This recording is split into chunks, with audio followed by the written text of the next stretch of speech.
Hello mokanaman, this is Llama82 and this is my entry for the Sparmax Airbrush Competition shenanigan deal that you have going on for your 1,000 subscribers. So I would just like to start off by going over where I work, and this is where I work. I've got my cutting mat right here, and then this is something I was working on this morning. It's a leg to Shining Gundam Master Grade.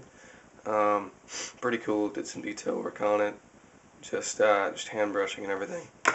But getting started, these are my little pliers.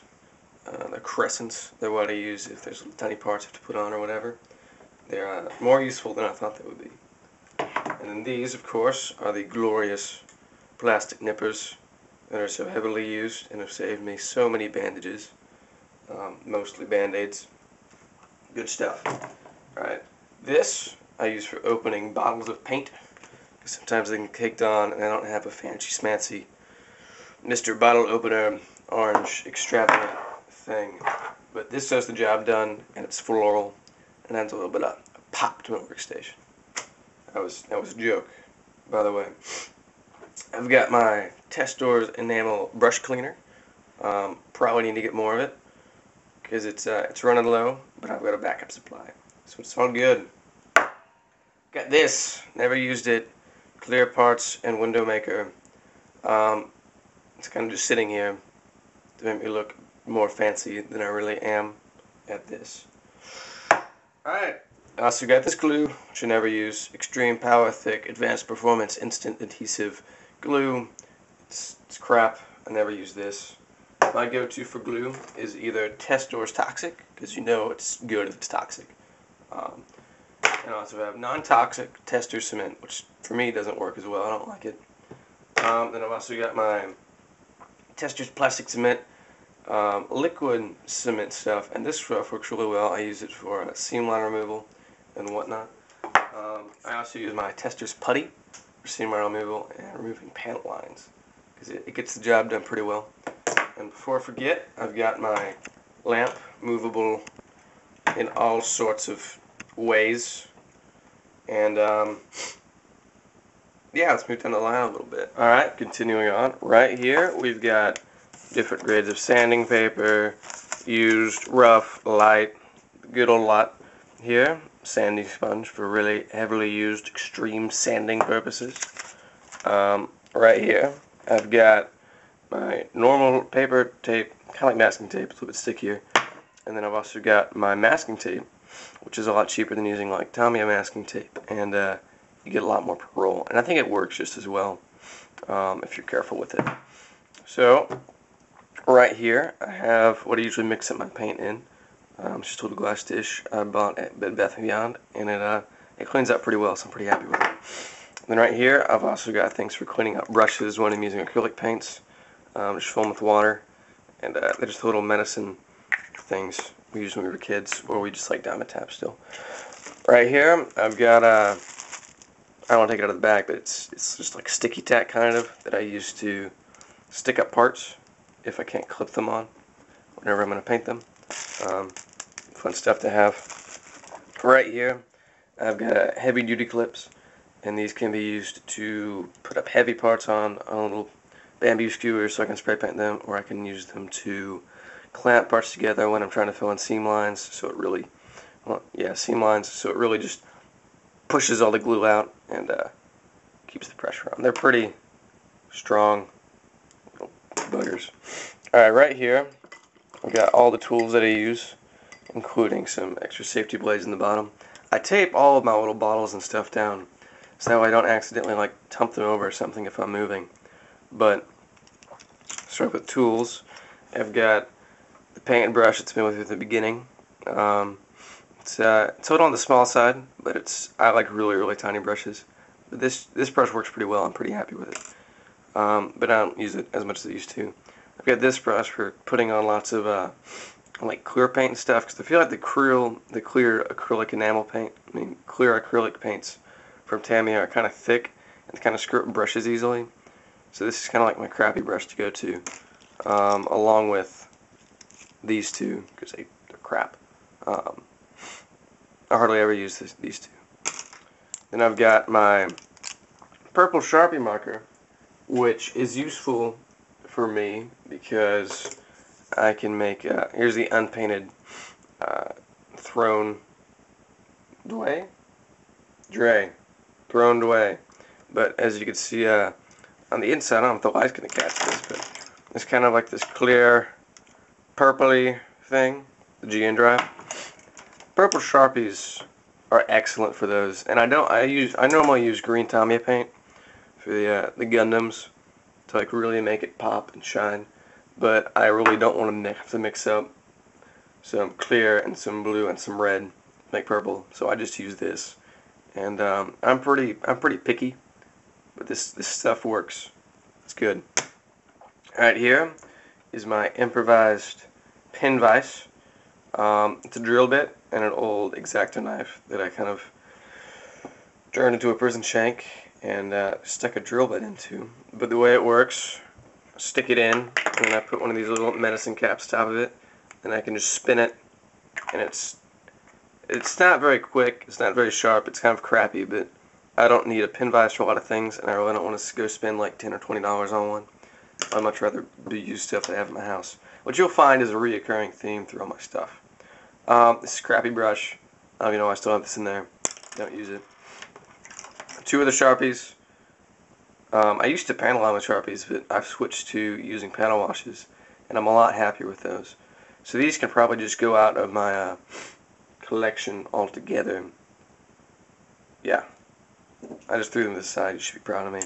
Alright, but now we get to the hardcore brushes that I love.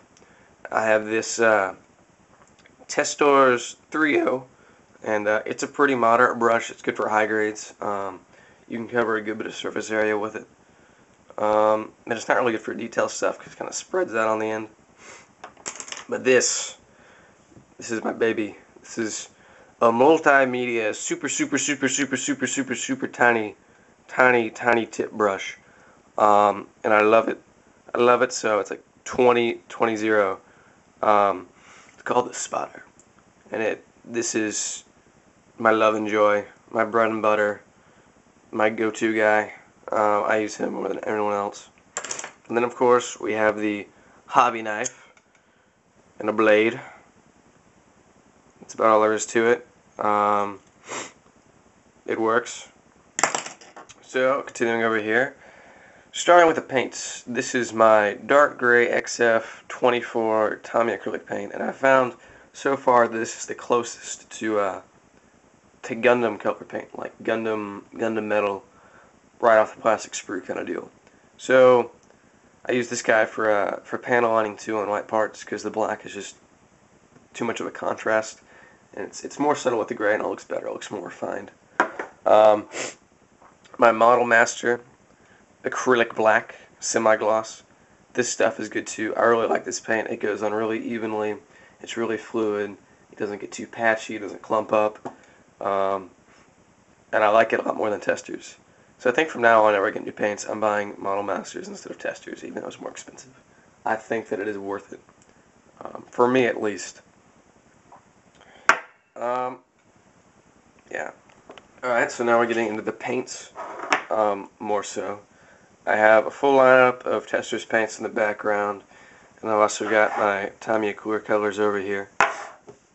I also have my taped down cotton bud Q-tip things wherever you live in the world, calls them a different name, and my toothpicks. And I use a ton of toothpicks, and so I have like probably 1,000 more under my desk right now that I use to refill once I'm done with what I'm doing. Alright, so back to over here, I have what I use for painting stuff. So what I do for paint is I get all the parts, I sand them down, and then I put them on my own made like wire pleaser things. And to do that, what I did was I bought a bunch of these really tiny toothpicks from Hobby Lobby, and then I cut and shaved them down so they had a point, and they worked better like this. And then I just got a dowel rod, and I shaved off a flat part on the dowel, and then I taped it on there, and it works really well. I'm really happy with it. And like I said before, some parts that you have, like this eye mold, minus mold, you can't really get a part clip around. So what I use is sticky tack and just kind of stick it on there, and sometimes I use that to mask stuff off too. But yeah, if you notice, I have a speaker back there too. I really like listening to music and stuff when I work. It makes it go by a lot quicker, and I have more fun. So over here, you can see I have the main speaker and my iPod. I used to listen to music, and I have a sub under the desk. But getting on to projects that I'm working on right now. The most recent one I just did, I haven't actually completely finished this guy, but is the Reborn's Gundam Cannon, and I'm really happy with the way he's turned out so far. Most of him is painted. I usually don't paint all of the high-grade kits, because with Rust-Oleum paint and crayons, well, mostly with Rust-Oleum, it just gets too thick, and I feel like if it's not a master grade or a bigger model kit, it would look really weird and it would impede the movement, because I'm really about the details.